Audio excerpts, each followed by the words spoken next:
Hello students और BA second year economics paper second में आज हमारा टॉपिक है इकोनॉमिक इफ़ेक्ट्स ऑफ टैक्सेशन, करारोपण के आर्थिक प्रभाव। सुनिए, इसमें पहले डाल्टन के अनुसार आर्थिक दृष्टिकोण से सबसे अच्छी कर प्रणाली वही है जिसके आर्थिक प्रभाव सबसे अच्छे हों, अथवा यदि कोई बुरा प्रभाव भी पड़े तो वह कम से कम हो। प्रतिष्ठित अर्थशास्त्रियों का मत था कि करारोपण का एकमात्र उद्देश्य आय प्राप्त करना है, परंतु आजकल करारोपण का उद्देश्य केवल आय प्राप्त करना ही स्वीकार नहीं किया जाता, बल्कि इसका ध्येय उत्पादन को प्रभावित करना व समाज में धन के वितरण को समान करना भी समझा जाता है। सेकंड परिभाषा है श्रीमती हिक्स के अनुसार किसी देश की अर्थव्यवस्था पर उस देश की कर प्रणाली का महत्वपूर्ण प्रभाव पड़ता है, अतः इसका निर्णय करने में करारोपण का अच्छा है या बुरा हमें केवल इस बात से संतुष्ट नहीं हो जाना चाहिए कि करारोपण की विधि उचित और न्यायसंगत है तथा करारोपण पर सभी अच्छे व सर्वमान्य सिद्धांतों पर आधारित है, बल्कि हमें यह भी देखना होगा कि करारोपण का उत्पादन, वितरण व रोजगार आदि पर क्या प्रभाव पड़ रहा है। तीसरी है प्रोफेसर लर्नर के अनुसार कर संबंधी नीति बनाते समय उद्देश्य केवल आर्थिक लाभ या आमदनी प्राप्त करना नहीं होना चाहिए, बल्कि अर्थव्यवस्था में स्थिरता बनाए रखने और तेजी मंदी को रोकना भी होना चाहिए। इसमें डाल्टन ने करारोपण के प्रभावों को निम्नलिखित 3 शीर्षकों में विभाजित कर अध्ययन करने का प्रयत्न किया है। इसमें नंबर फर्स्ट आता है effects of taxation on production, यानी कि करारोपण का उत्पादन पर प्रभाव। डॉक्टर डाल्टन ने पुनः करारोपण के उत्पादन पर पड़ने वाले प्रभावों को भी निम्नलिखित 3 शीर्षकों में विभाजित किया है।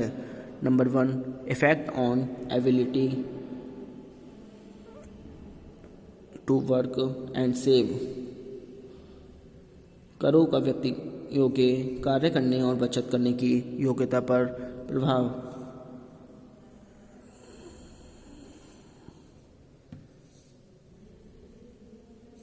सामान्यतः यह कहा जाता है कि करारोपण से व्यक्ति की कार्य करने और बचत करने की योग्यता पर बुरा प्रभाव पड़ता है। इसमें नंबर आ है काम करने की योग्यता।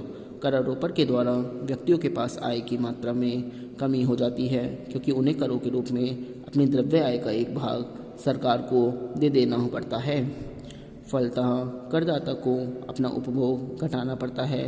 उपभोग की कमी से व्यक्तियों के शरीर में दुर्बलता आ जाती है, जिससे उनकी कार्यकुशलता कम हो जाती है। कार्यकुशलता की कमी से उत्पादन की मात्रा कम होना स्वाभाविक ही है। यह प्रभाव धनिकों की तुलना में निर्धन व्यक्तियों पर अधिक पड़ता है, क्योंकि उनकी आय पहले ही इतनी कम होती है कि क्रय शक्ति आय में तनिक सी कमी आ जाने से कार्यकुशलता बहुत कम हो जाती है। यही नहीं, निर्धनों के बच्चों तक के काम करने की योग्यता कम हो जाने का निश्चित वह रहता है। अतः सरकार को उन वस्तुओं पर कर नहीं लगाना चाहिए अथवा कम से कम लगाना चाहिए जिसका उपभोग प्राय निर्धन वर्ग करता है। नंबर 2 बचत करने की योग्यता पर प्रभाव। बचत करने की योग्यता। बचत 2 बातों पर निर्भर करती है। प्रथम व्यक्ति विशेष की आय और द्वितीय उसका व्यय। चूँकि करारोपण से व्यक्ति की आय कम हो जाती है, इसलिए उसकी बचत करने की योग्यता कम हो जाती है। जैसा कि कीन्स ने कहा है कि बचत तो आय के स्तर पर ही होती है, अतः कर द्वारा जब आय कम होगी तो उसके साथ बचत भी कम हो जाती है।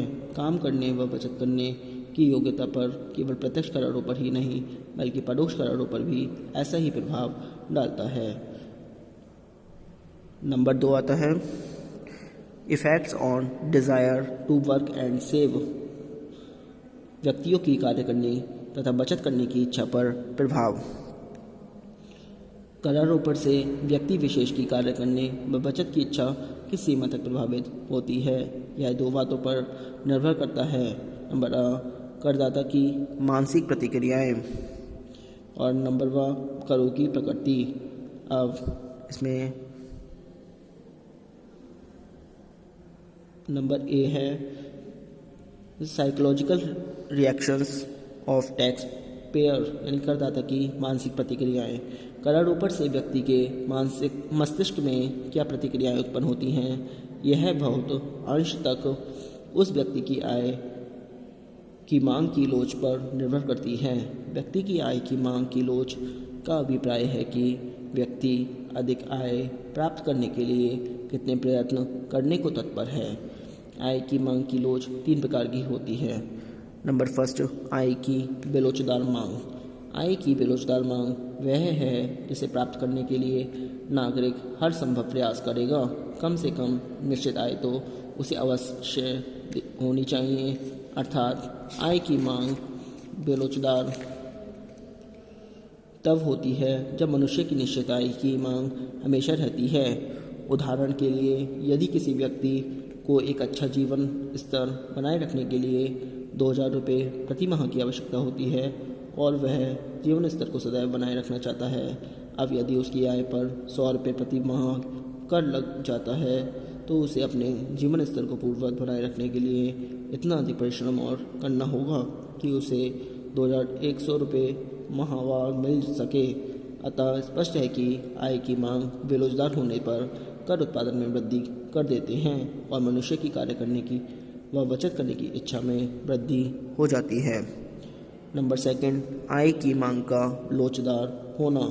आय की लोचदार मांग का तात्पर्य यह है कि व्यक्ति विशेष को किसी निश्चित आय की आवश्यकता नहीं है। उसे जो भी आय उपलब्ध होती है उससे उसका काम चल जाता है। अर्थात वह अपनी आय को बढ़ाने के लिए अधिक परिश्रम नहीं करना चाहता। ऐसी स्थिति में करारोपण से व्यक्ति के काम करने व बचत करने की इच्छा कम हो जाती है। डाल्टन ने इस संबंध में लिखा है, यदि आय की मांग बेरोजगार हो तो कर की दर बढ़ा दो और यदि आय की मांग लोचदार हो तो कर की दर घटा दो। नंबर 3 आय की मांग की लोच इकाई के बराबर होना। कुछ व्यक्तियों की आय की मांग की लोच इकाई के बराबर होती है। अर्थात वे इस बात के लिए चिंतित नहीं होते कि उनकी आय कितनी होगी। अतएव भविष्य में चाहे कितनी भी आय हो वे एक साथ ही कार्य करते हैं तथा एक सी बचत करते हैं। ऐसे व्यक्तियों में कार्य करने व बचत करने की आदत सी पड़ जाती है। अतः कर की दर चाहे कितनी ही ऊंची या नीची हो वे एक ही गति से कार्य करते हैं। अब नंबर बी आता है नेचर ऑफ टैक्सेस। करों की प्रकृति। व्यक्तियों के कार्य एवं बचत करने की इच्छा पर लगाए जाने वाले करों की प्रकृति का भी प्रभाव पड़ता है।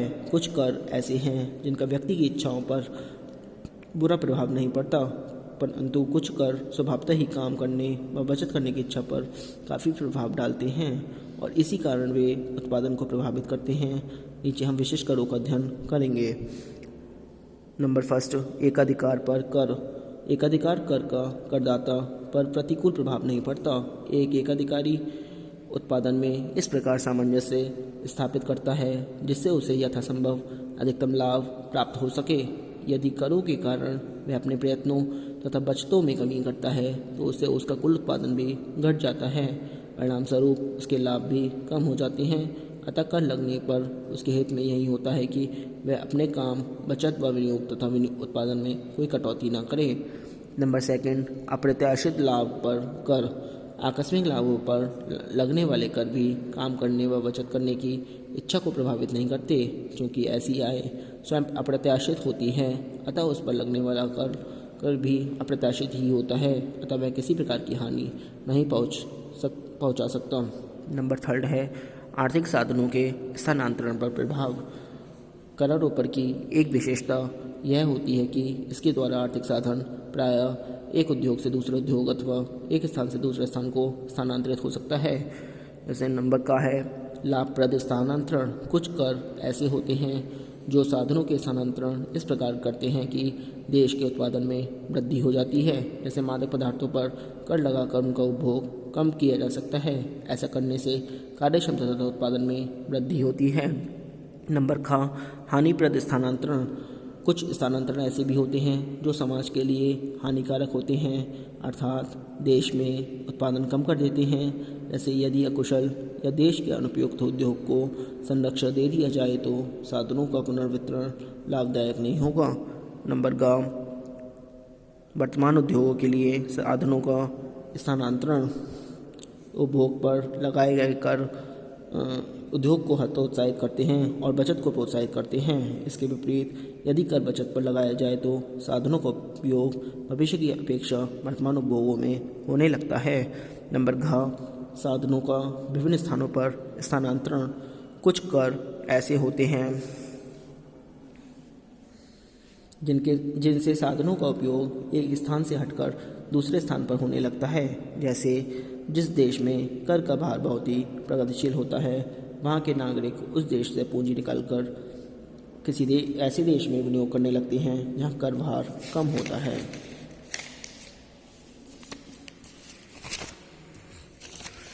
अब नंबर सेकंड आता है इफ़ेक्ट्स ऑन डिस्ट्रीब्यूशन, यानी कि वितरण पर प्रभाव। इसमें सुनिए, सर्वप्रथम जर्मन अर्थशास्त्री वैगनर ने यह बताया कि राजस्व का उद्देश्य केवल राज्य के लिए साधन एकत्रित करना ही नहीं बल्कि राज्य की राजकोषीय नीति देश की सामाजिक, आर्थिक तथा राजनीतिक परिस्थितियों पर आधारित होनी चाहिए, जिससे देश में धन का वितरण यथासंभव समान रहे। प्रोफेसर पीगू का मत है कि यदि राष्ट्रीय लाभांश की मात्रा में कमी न आए तो धन के वितरण में प्रत्येक ऐसा सुधार जिसमें इस लाभांश में से निर्धनों के पास जाने वाली मात्रा बढ़ जाती है, सामूहिक जन कल्याण को बढ़ा देगा। अब नंबर थर्ड आता है अदर इफ़ेक्ट्स, अन्य प्रभाव। इसमें सुनिए, नंबर ए आता है टैक्सेशन एंड इन्फ्लेशन, कर और मुद्रास्फीति। मुद्रास्फीति में कीमतों में निरंतर वृद्धि होती रहती है जिससे समाज के बहुसंख्यक लोगों को हानि होती है। ऐसी स्थिति में करों का उद्देश्य व्यक्ति की व्यय शक्ति को कम करके कीमतों की बढ़ने की प्रवृत्ति को रोकना होता है। Number B, taxes and deflation, कर और मुद्रा संकुचन। मंदी काल या मुद्रा संकुचन की स्थिति में करों का एक ही अन्य ही प्रकार की भूमिका अदा करनी पड़ती है। कीन्स के अनुयायियों के अनुसार मंदी काल में उपयुक्त कर नीति करों में कमी है। वस्तुओं पर लगाए गए करों को घटाकर इतना कम कर दिया जाना चाहिए कि जनता के उपभोग व्यय में पर्याप्त वृद्धि हो सके। अब नंबर सी है effect of tax on consumption, करारोपण का उपभोग पर प्रभाव। इसमें नंबर फर्स्ट है निर्धन वर्ग पर प्रभाव होता है। यदि कर निर्धन वर्ग पर लगता है तो उससे निर्धन व्यक्तियों पर का उपभोग गिरेगा क्योंकि करारोपण के कारण उनकी आय कम हो जाती है। नंबर सेकंड, धनी वर्ग पर प्रभाव। यदि कर का भार धनी वर्ग पर बढ़ता है तो वे कर का अनुपात अपनी बचत घटाकर कर देते हैं। नंबर थर्ड, मादक व हानिकारक वस्तुएं। यदि मादक व हानिकारक वस्तुओं पर कर लगाया जाता है तो इन वस्तुओं की कीमत बढ़ जाने के कारण उनका उपयोग भी कम हो जाता है। नंबर डी है करारोपण तथा पूंजी निर्माण। विकासशील देश में करारोपण को पूंजी निर्माण के लिए एक महत्वपूर्ण यंत्र के रूप में स्वीकार किया गया है। आज के लिए इतना ही। Thank you very much.